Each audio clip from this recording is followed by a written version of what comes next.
नमस्कार मैत्रिणींनो, आज मी तुम्हाला काय दाखवते बघा. आचारी बिर्याणी दाखवणार आहे. मटन बिर्याणी कंदुरीमध्ये बनवतात ना, सेम त्या पद्धतीची बिर्याणी आज तुम्हाला दाखवणार आहे.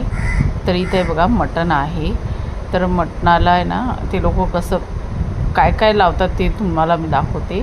आता हे ना आचार्यानेच बनवलेली बिर्याणी खूप छान आणि खूप टेस्टी झालेली.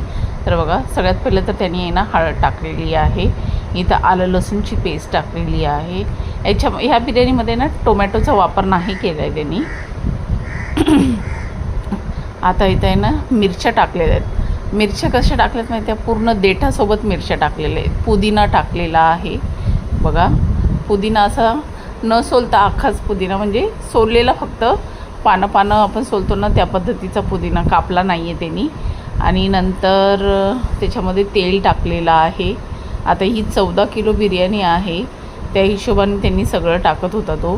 तर बघा, आता त्याच्यामध्ये गरम मसाले टाकलेले आहेत. इथं शाही जिरा टाकलेला आहे त्यांनी. आता त्याच्यामध्ये दुसरे गरम मसाले टाकतोय.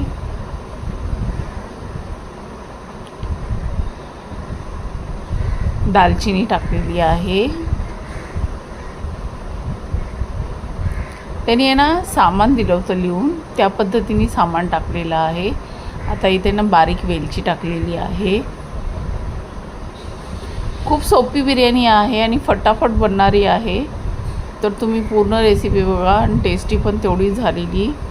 तर इथं आहे ना आपण काश्मीरी लाल टाकतो ना त्या पद्धतीचा अंबारी मसाला होता तो टाकलेला आहे.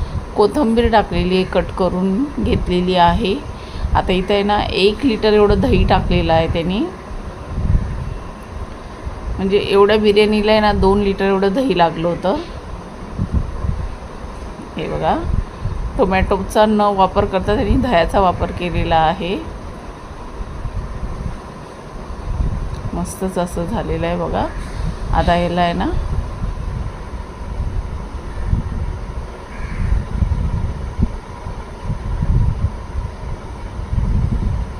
असंच चुलीवरती ठेवलेलं आहे त्यांनी.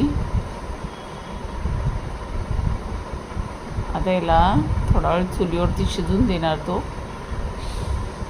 त्याच्यानंतर मीठ टाकणार. त्याला मीठ अजून टाकलेलं नाही आहे, तर तो सांगतोय मीठ कसं टाकायचं. म्हणजे ते लोक आहे ना किलोच्या हिशोबाने त्या पद्धतीने मीठ टाकतात. आता इथं 14 किलो बिर्याणी होती, त्या हिशोबाने त्यांनी मीठ टाकलेलं आहे. हे बघा, असं बघ त्यांचा हाताचा अंदाज होता तो पहिल्यांदा.